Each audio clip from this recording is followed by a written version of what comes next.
Hello and welcome to Kent Tonight, live on KMTV. I'm Naila Mohammed and here are your top stories on Thursday the 12th of March. Political sea change.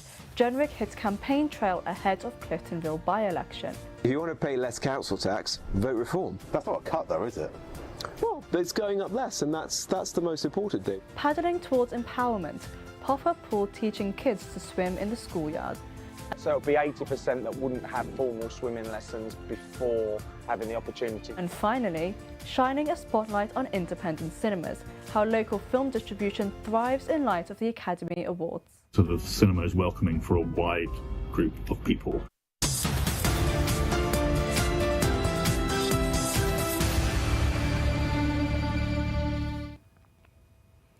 Your top story tonight. Robert Jenrick has defended Reform UK's record ahead of a hotly contested by-election.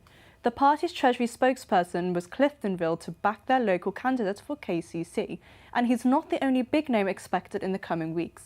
Local democracy reporter Ollie Leader has been finding out why this has become such a fierce local battle. 2, 3, yay! A show of strength by the seaside, with Reform UK grandee Robert Jenrick shoring up the troops on the cliff tops of Botany Bay in the lead up to a hotly contested by-election. The fight for Cliftonville is being seen as the watermark to measure the party's success at Kent County Council and whether they've delivered on their promises since storming the local elections last year. Reform inherited a council with massive amounts of debt, huge problems, and is beginning to put it into good shape. You look at council tax, which I know there's been a lot of attention to. Actually, it's lower than the Conservatives managed to do in the last 10 years. But looking at leaflets from last year, cut your taxes, fairer council tax.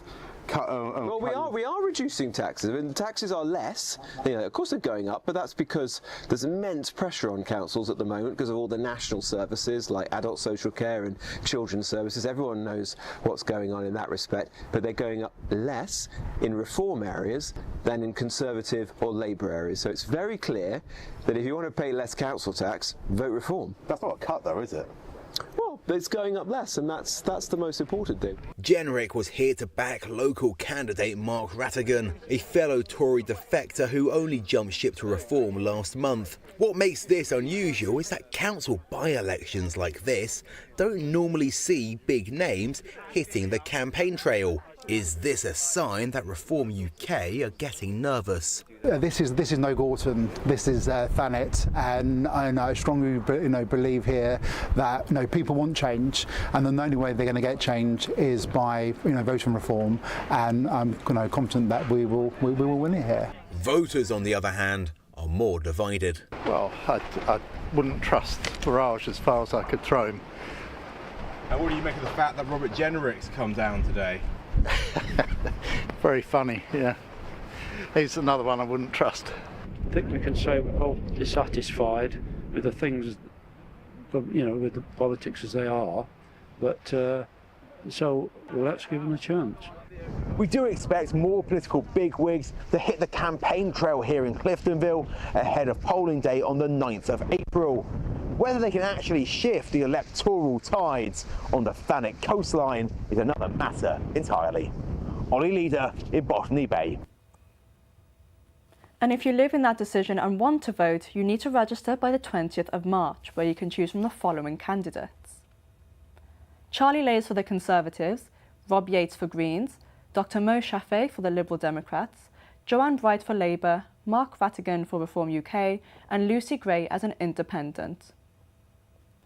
Next, the victim of a knife-point raid ended up going behind bars himself after police discovered a stash of cocaine and cash in his home. Officers were called to Morgan Carter's home in Folkestone on December last year, where the 25-year-old described the aggravated burglary. However, Kent police discovered a strong smell of cannabis, which led them to finding a 158-gram block of cocaine in his gilet and £4,500 in cash. Carter has now been in prison for 2.5 years, and further details of the burglary were not shared in court. And now the number of potholes has gone up by 157% across Kent, according to these new figures. Kent County Council said the jump from 2,800 pothole reports to 7,200 is the result of prolonged cold spells and weeks of heavy rainfall over Christmas and the New Year. The cold weather has also made it difficult for materials to properly bond. KCC Conservative Group leader, Councillor Harry Rayner, said the Cabinet member for Highways needs to significantly up his game in order to overcome the major pothole problem across the whole of Kent. However, KCC resolved the majority of reported cases 2% above its target. And now, South East Water says it can only supply water to a third of homes planned for Tunbridge and Morling. The Borough's Council is coming up with a new local plan which allocates land for almost 20,000 new homes across the borough by 2042, which would expand its population by a third. But South East Water warned that the new housing target outstripped its current capacity to supply drinking water. Tim Forster has the report. Scenes like these could become commonplace in Tunbridge and Morling, as South East Water announced they will only be able to supply a third of the proposed new homes across the borough. Tunbridge and Morling Borough Council is in the process of drawing a new local plan, which allocates land for 19,746 new homes by 2042, increasing the population by over a third. In a statement, South East Water said, specifically in the Tunbridge and Morling area, where we currently lack available headroom in our supplies, we would be unable to accommodate any growth exceeding our 2024 forecast assumptions throughout the entire planning period. Councillor Mark Hood calls the response a reality check. At the moment, we're sleepwalking into a water crisis where we're simply going to have hundreds of houses and schools which are without water. In places like Tunbridge and Morling, we've had a massive hike. We're expected to deliver almost 20,000 new homes, and across Kent, it's 13,000 additional homes in every single year going forward. So we need to make the infrastructure that we've got more resilient, because at the moment, it seems that as soon as a water treatment works, like the one in Pembury breakdown, then the whole thing comes tumbling down because the system's so fragile. It comes tumbling down like a house of cards. The news comes after multiple disruptions in water supply across the county, with 8,000 homes across Tunbridge Wells, Tunbridge, Maidstone and Sevenoaks being left without water, some for days. The Water Authority's management plan has been calculated to supply 6,318 additional homes. The current target raises that by 210%. What's really critical now is that a reassessment of our housing target takes place by the government, because ultimately South East Water have got to provide water. That's their job. It's really, really important that we're able to take very seriously the warning that they've issued. And this is a warning to government. It might have Tunbridge and Morling Council at the top, but it's a warning to government because they're the ones that set the housing target. I'm very much on the side of residents who say this level of development isn't deliverable. We've been very clear about that from when this was first proposed. This goes back to the grey belt policy that Labour and Green MPs have supported in Parliament and has resulted in a housing target far beyond anything that has been delivered in Tunbridge and Morling before. Tim Forster for KMTV. And Chloe Brewster joins me in the studio now.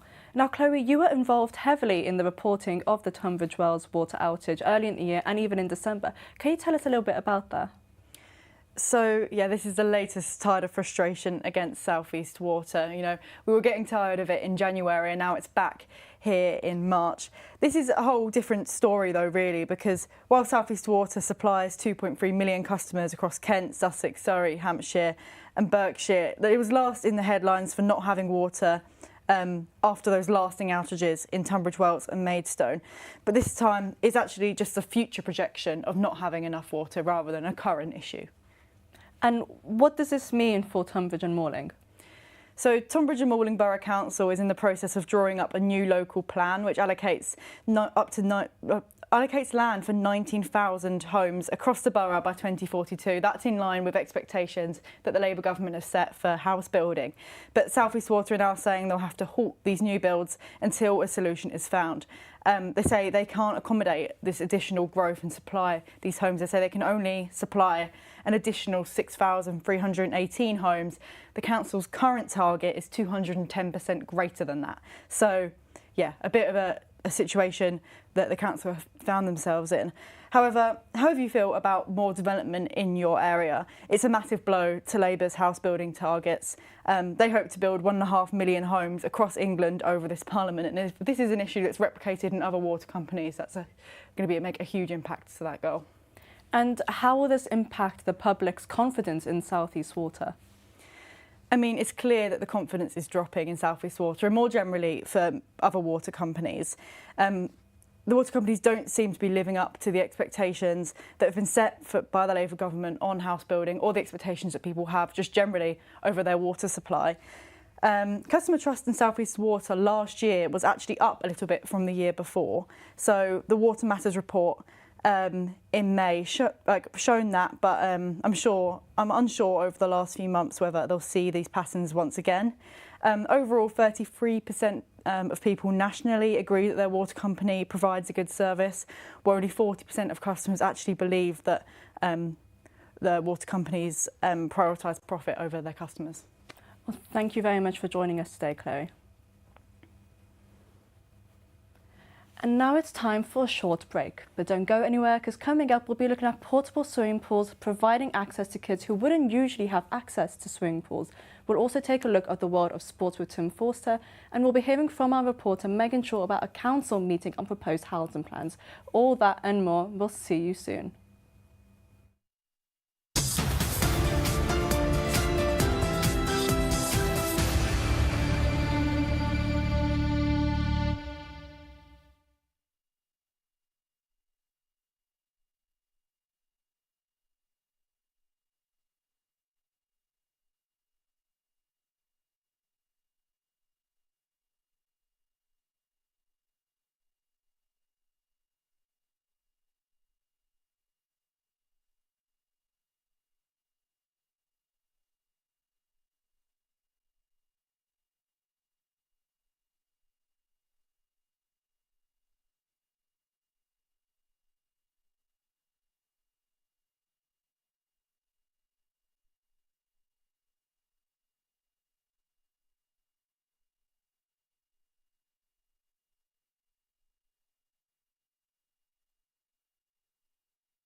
Hello and welcome back to Kent Tonight here on KMTV.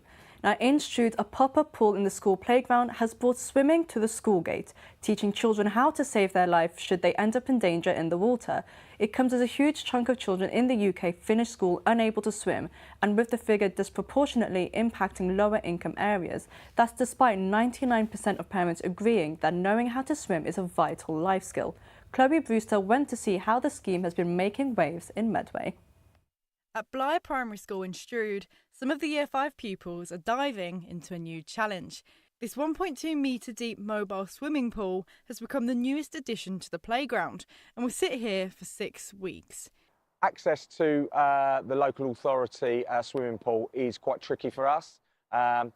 It would take at least half a day from curriculum time for our children, and it would also have an increased cost in terms of busing the children to and from or walking them backwards and forwards to the swimming pool.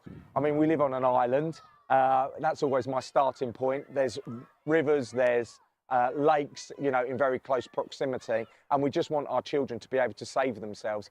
1 in 4 children leave primary school unable to swim 25 metres, and even more worryingly, unable to save themselves should they end up in danger in the water. We feel that every child should be able to swim, and especially where we live near the coast, it's one of the most valuable skills that a child will learn. It's both the theory and the practical side of what to do, whether they fall into a body of water, they see somebody else. We teach them how to float on their back, they fall off the ladder. We teach them of the different things they would do down the beach, the safer areas for them to swim, what colour the different flags mean. So we do a whole session on that as well, survival skills if they was down the beach or near a river. Keeping the pool for this stint costs the school £15,000, but the head says the price tag is a drop in the ocean of its worth for children here. The BFC, Blyre Fundraising Committee, they give us some of the money towards it, and that money obviously comes from our community, comes from our parents. 20% of our children have swimming lessons prior to swimming as part of our curriculum offer here at school.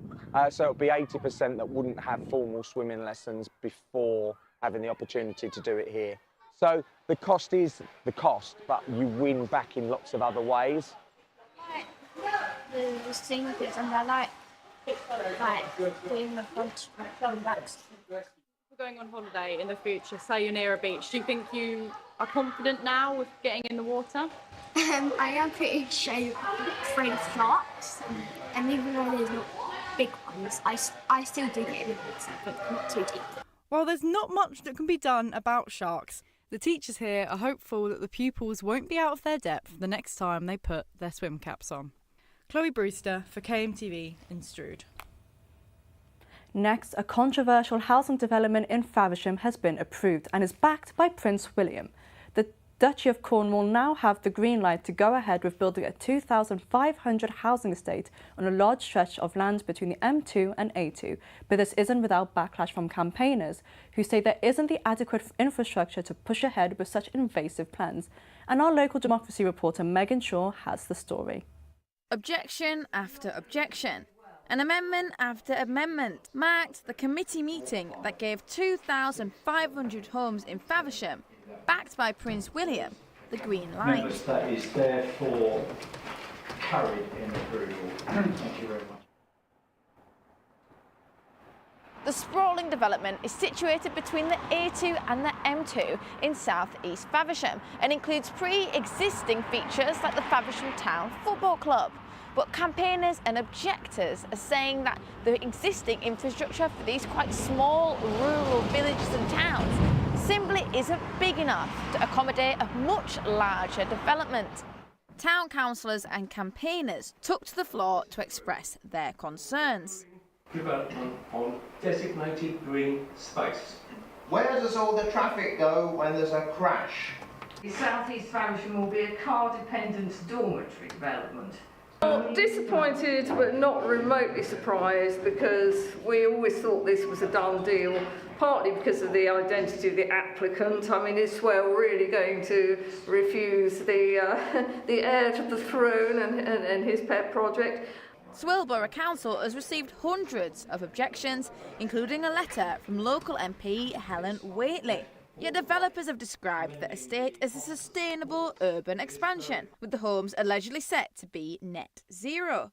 400 of these houses have been earmarked as social rent homes, and 475 as affordable and shared ownership. The Duchy didn't want to speak to me at the meeting, but a statement from Sam Kirkness explained. Committed to building healthy communities, the Duchy of Cornwall has worked closely with local residents, stakeholders and statutory partners throughout the planning process, shaping proposals that balance housing delivery with environmental stewardship, infrastructure provision and long-term community well-being. But with development not to start for another year, to continue for 20, is it too early to condemn the estate as nothing but a royal pain? Megan Shaw in Faversham. And Megan joins me in the studio now. Now, Megan, you were there at the council meeting. I imagine it ran until quite late at night? Absolutely. It was a very long meeting and, the proposals were met with several objections, many amendments going back and forward as councillors and developers and planning officers debated and finalised the plans that, now we have that confirmation, will come into fruition starting from 2027 is when the housing estate, the controversial housing estate that is, will start to be built. And what was the meeting itself like? What was the atmosphere like? There was some very passionate campaigners. We thought there might be a protest, but there wasn't a protest. But there were lots of people who were quite passionately against this development. They had lots of, very legitimate concerns about will this area of South East Faversham where this huge estate will be built between the A2 and the M2, if the existing infrastructure will be able to I suppose, be able to keep up with the amount of houses that we've been built. And also, some very strong arguments from the developers as well as why this should go ahead. And can you tell us why there's so much controversy around this development? Of course, there were lots of local parish councillors, there were lots of campaigners who felt that there was a huge kind of threat to wildlife. They felt that, building this estate on this quite on this quite rural area was a threat to the environment, and as well concerns about the traffic in and around. Obviously, it's next to two very major roads here in Kent, the A2 and the M2, and concerns about if the infrastructure could be able to handle that amount of houses. Thank you for joining us today, Megan. And now it's time to take a look at all the sports news from around the county with Tim Forster.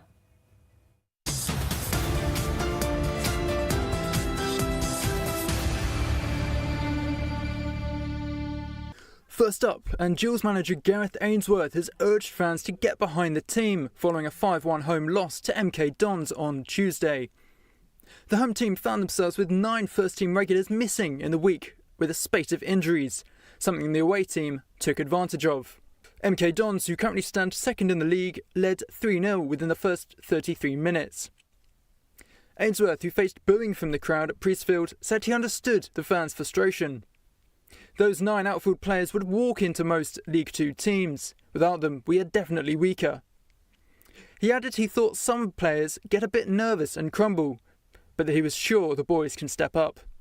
The Gills will face off against Cambridge United at Cladara Abbey Stadium on Saturday. The Invicta Dynamos are seeking to end their regular season on a high as they prepare to take on Romford Buccaneers in a double-header on Saturday.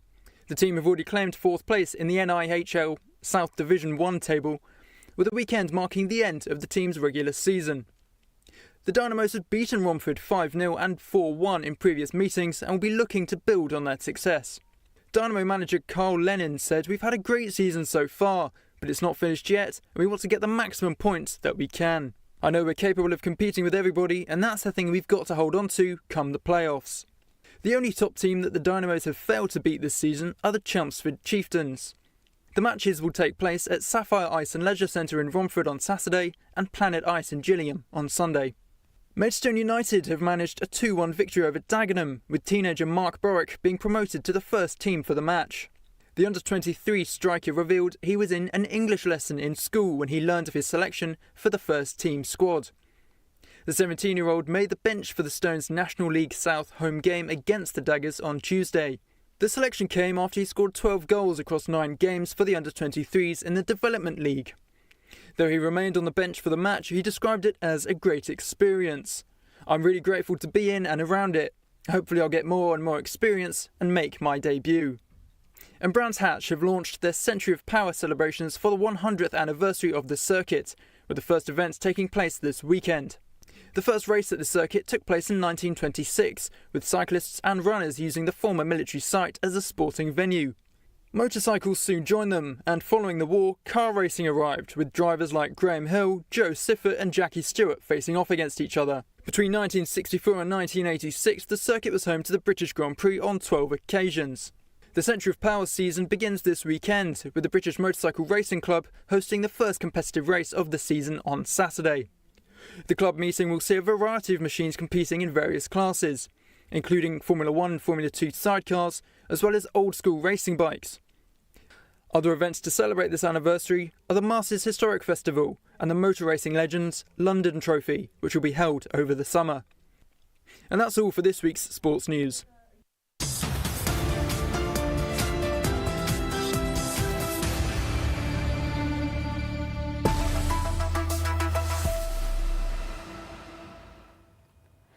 Tonight we'll see light rain across the county, with temperatures ranging from around 10 degrees in Tunbridge Wells to about 12 in Dover. Tomorrow morning the rain will lift across Kent, with temperatures reaching highs of 9 degrees, wind speed dropping to 12 miles an hour. Heading into the afternoon, skies will remain cloudy, with temperatures reaching a low of 5 in Ashford. And now for your outlook. The weekend will see some sun returning to Kent skies, with temperatures rising to 11 degrees at the beginning of next week. We'll see you soon for after the break.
Hello and welcome to Kent Tonight live on KMTV.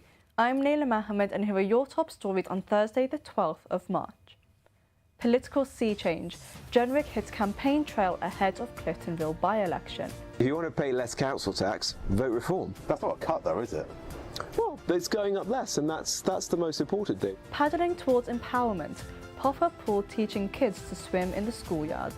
So it'll be 80% that wouldn't have formal swimming lessons before having the opportunity. And finally, shining a spotlight on independent cinemas, how local film distribution thrives in light of the Academy Awards. So the cinema is welcoming for a wide group of people.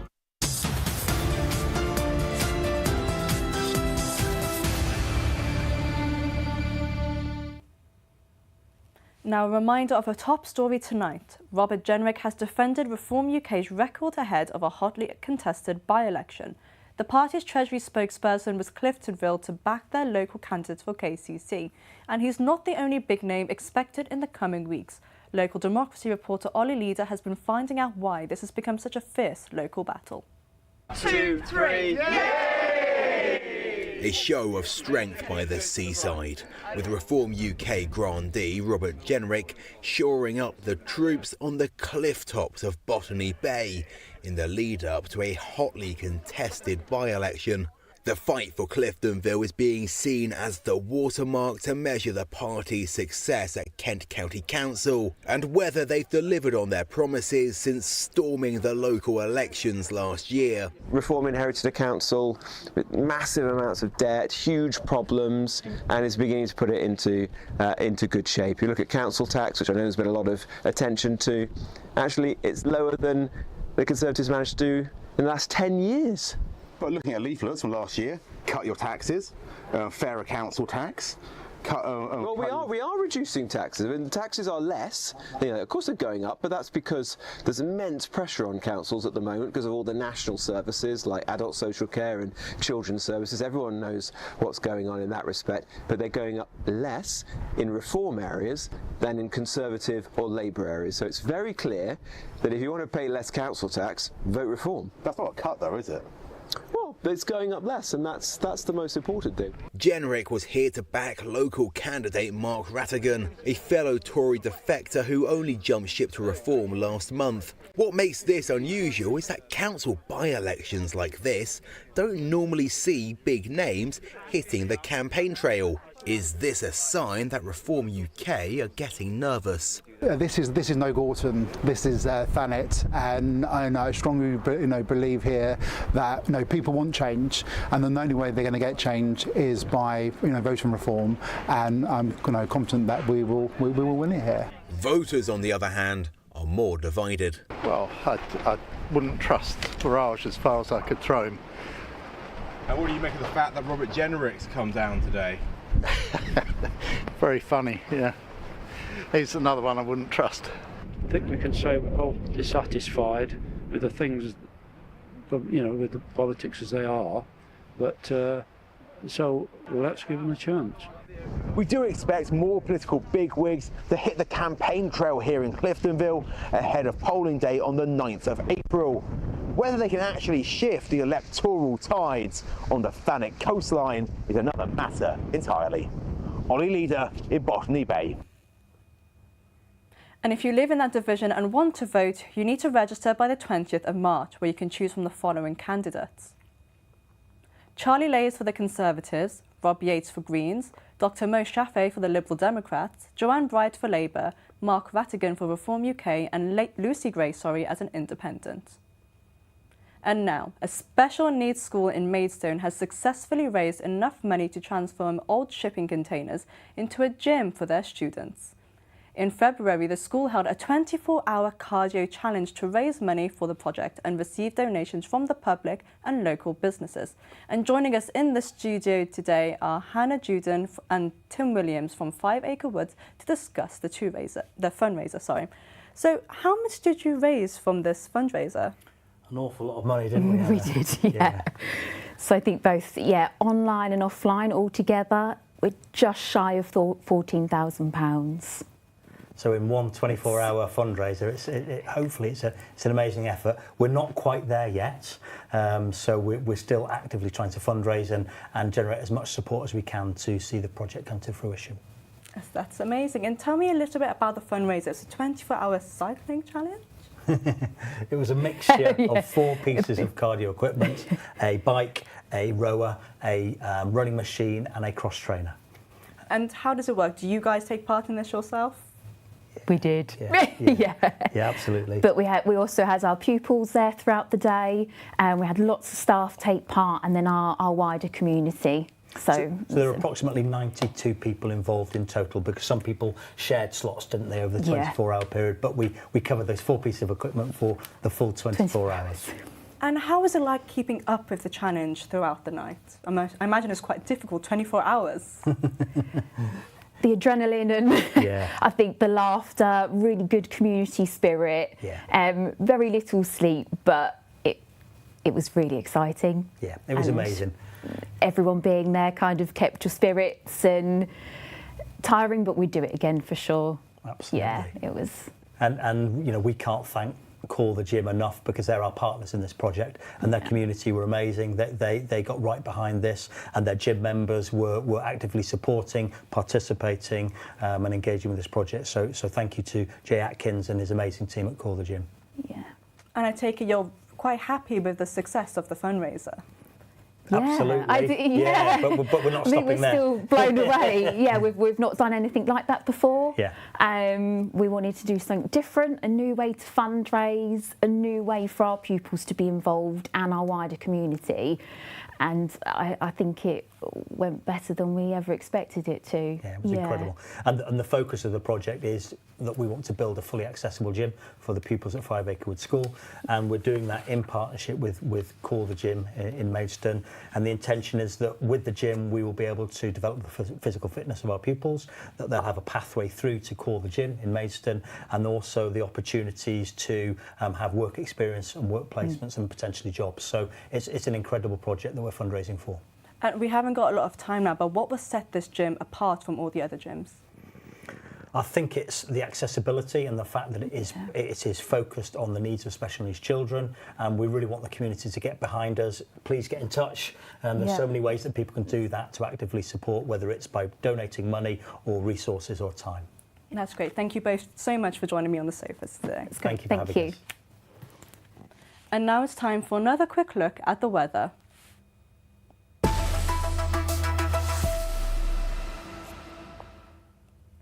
Tonight we'll see light rain across the county, with temperatures ranging from around 10 degrees in Tunbridge Wells to about 12 in Dover. Tomorrow morning the rain will lift across Kent, with temperatures reaching highs of 9 degrees and wind speed dropping to 12 miles an hour. Heading into the afternoon, skies will remain cloudy and temperatures reaching a low of 5 degrees in Ashford. And now for your outlook. The weekend will see some sun returning to Kent skies, with temperatures rising to around 11 degrees at the beginning of next week. And now, Kent Wildlife Trust is urging visitors to keep their distance from Highland cattle at Hofffield Heathlands after a viral TikTok led a surge in people to approaching the animals. The charity says the cows are working conservation grazers, not pets, and getting too close can cause them distress. They recommend standing a good 10 metres back. Kristen Hawthorne reports. A typically quiet nature reserve in the Kent countryside has recently found itself in the spotlight. It's because of a recent TikTok video that went viral, showing the visitor petting one of the Highland cows. Since then, the site has seen hundreds of people hoping to do the same thing. But Kent Wildlife are urging people to rethink. Part of that video was her approaching the cows quite closely and at one instance sort of going to sort of pet them. And that isn't something that we advise. It's not part of our guidance around working with our livestock here. It is a public site. A lot of people use the site, but that TikTok went viral. And so we've seen a massive influx of people onto the site, especially at the weekends. Lots of families, lots of couples, lots of people coming to enjoy the Highland cows and take photos with them. it all took off really because we obviously saw this video, and we have also needed to sort of address how you interact with these animals on site safely. If you're coming to the Heathland to see the Highland cows, this is as far as you should be to get a picture. Otherwise, the animals can get quite distressed and it can have negative impacts on their grazing. Disturbance is a massive issue. Obviously, it's great that people come down to experience it, but when we get people coming off the pathways, we're potentially stressing not just our animals, but also the wildlife additionally present on the site. The cows, if they keep getting pressure, will try and leave as best they can, but when you've got 500 people across an area of heath like this, there's not always places for them to hunker or hide. While the viral video has brought many people to the reserve, one family said a different post online encouraged them to keep their distance, showing the impact social media can have. We saw videos, was it Facebook or TikTok? Saw it on TikTok, yeah, and Vicky loves Highland cows. So we thought we'd come down, yeah. And what did you think about the TikTok when she started stroking the cow and everything? Oh, we didn't see that one. Yeah, so we didn't actually see that one, but we saw a post after that was just warning people not to get too close, and which obviously is quite sensible. Yeah, stay away, don't touch them. Why do you think you wouldn't touch them? Well, they're wild animals, not to interrupt them, and obviously they can be dangerous as well. The Trust says that you shouldn't pet or feed the animals, including the ponies that are also on site, because it can contaminate biodiversity in the area and cause an overdependence on humans. While Kent Wildlife are pleased about the interest in the animals and the site, they hope that getting up close is a fleeting trend with no lasting beef. Kristen Hawthorne for KMTV, Ashford.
Hello and welcome back to Kent Tonight live here on KMTV.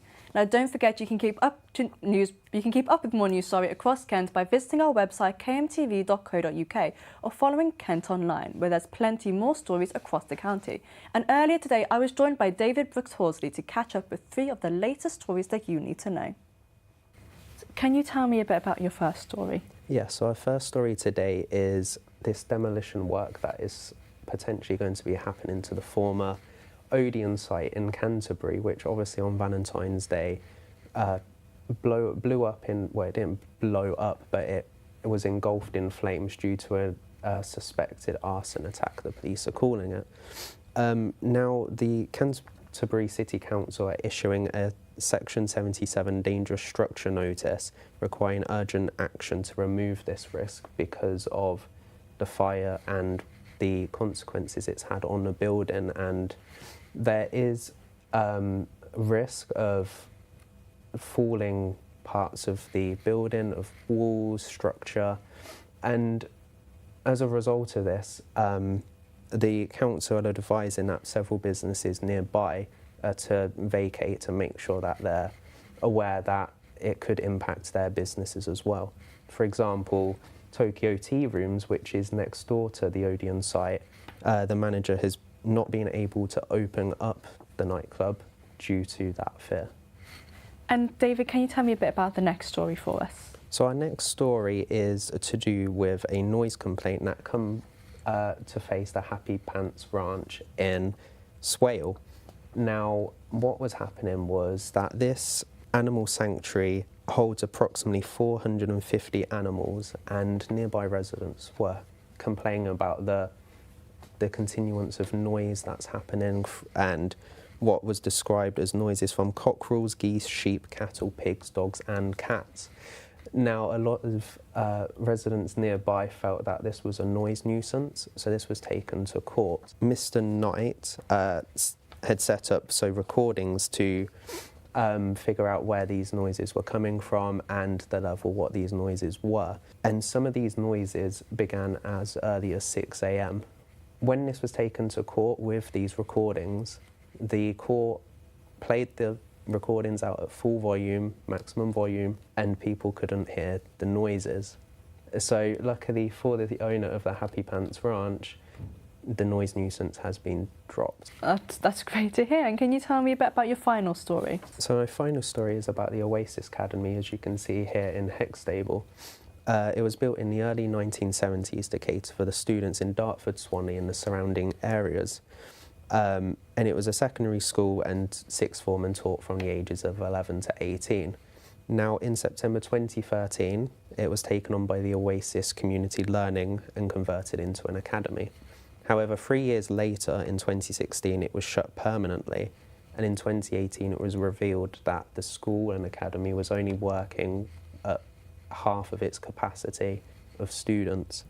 Obviously with that, it then shut down, and since then it has been sat derelict as it is there. And it was revealed that Kent County Council would be selling the 38-acre site to anybody to buy, and when it's sold, that future decision of what will happen to the site will fall into the local planning authority and not Kent County Council anymore.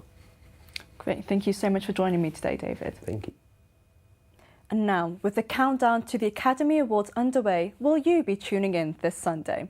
Our reporter Lottie Mason went to Broadstairs to find out why the award season is so important to local independent cinemas and why the silver screen is so special in the age of streaming.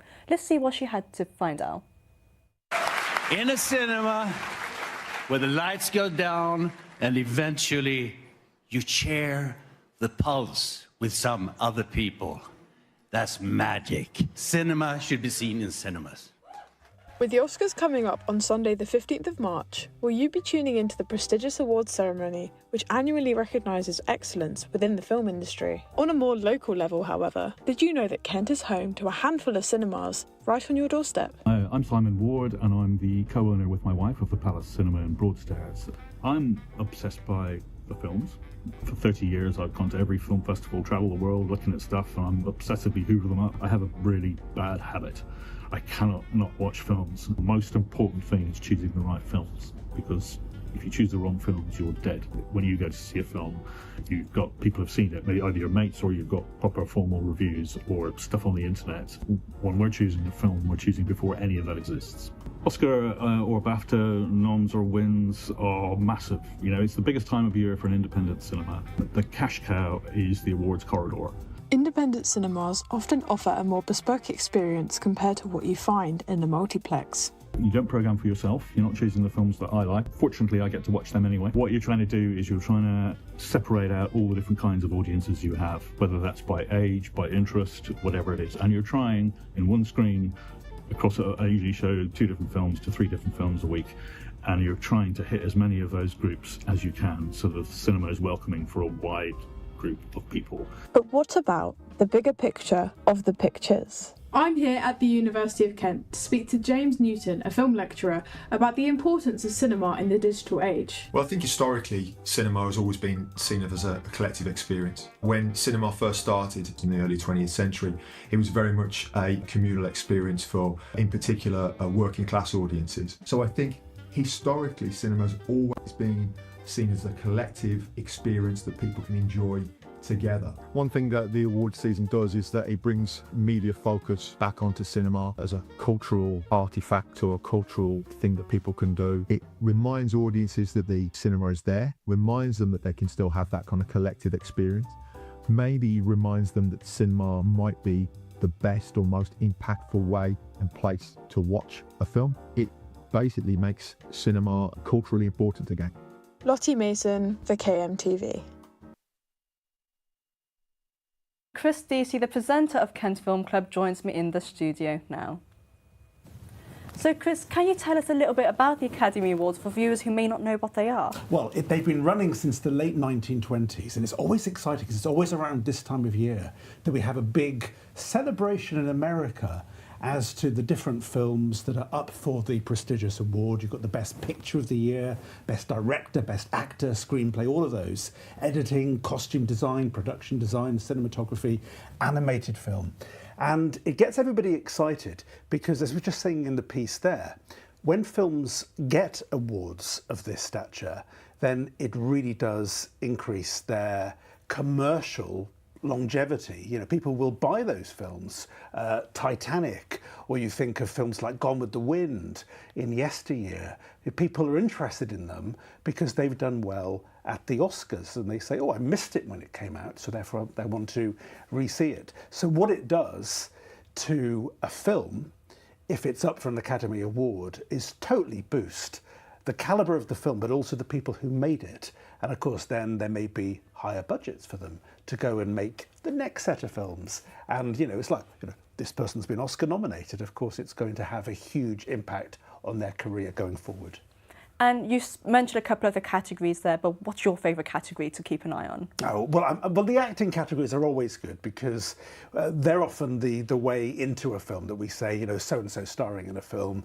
And if you see somebody in a film that's maybe not in the sort of genre that we would normally associate them with, or somebody who's used to doing very commercial films, who's doing a very serious role that might actually be Oscar worthy, then, because you don't normally, I mean, in the Golden Globes, comedies are in their own right rewarded, but it's unusual for somebody who does a film like, you know, Bridesmaids. That maybe was an exception, but a film that does well in the comedy stakes and often will do well commercially doesn't normally lend itself to the Oscars. So it's always very interesting. So I'm a huge fan of directors like Clint Eastwood or Martin Scorsese. So when you see their names attached to projects, and if they get nominated, that's also hugely exciting. And speaking of exciting, what film are you wanting to see win this year? The front runner, or is it the front runner? Because Sinners might be, but One Battle After Another. Now, this is a film which is made by Paul Thomas Anderson, who's done some really edgy films before. I was talking about this a few weeks ago, things like Boogie Nights, and he did Magnolia. Often sprawling films. This one's no exception, but it sort of does in a way that last year's film, Anora, did. It sort of gets to that heart of, I suppose you could call it almost the the very heart, the zeitgeist of what's going on. You have guerrillas in a sort of left wing, right wing. It's a politically very highly charged film, but it also tries to deconstruct all those different elements that make people think what's going on in society today. It's a very timely film, very clever, because it's a very entertaining film, but there's a clear ideological message behind that. And I have a feeling that might do very well on Sunday, might even win Best Picture. And I'm really curious, will we ever see Chris Deasy at the Oscars? I do wonder whether this might be the closest I ever get to an Academy Award statuette. But do you know, I used to even say to my students once, you know, I mean, staying up to watch the Oscars was always something that I did. So I'd always be a bit bleary-eyed on that Monday morning because of the time difference. They normally start around 12 or 1 in the morning and go through till about 5 in the morning. So it's like the worst possible time in the UK to watch. But I used to stay up and get very excited, and I'd have my log and say who I thought would win and who actually won, and tick them all off. And you might hear the odd 2 in the morning scream from my house as I go, yes, that film that was, you know, everyone said was a complete write-off has taken home the statuette. Well, we'll be keeping an eye on Sunday then, won't we, Chris? Well, thank you so much for joining me on the sofa today. You've been watching Kent Tonight live on KMTV, and there's more news made just for Kent throughout the evening. Don't forget you can always keep up to date with the latest news across your county by logging on to kmtv.co.uk. You can also keep an eye on our social media by liking us on Facebook, TikTok and Instagram. But that's all we have time for today. For now, we'll see you tomorrow. Goodbye.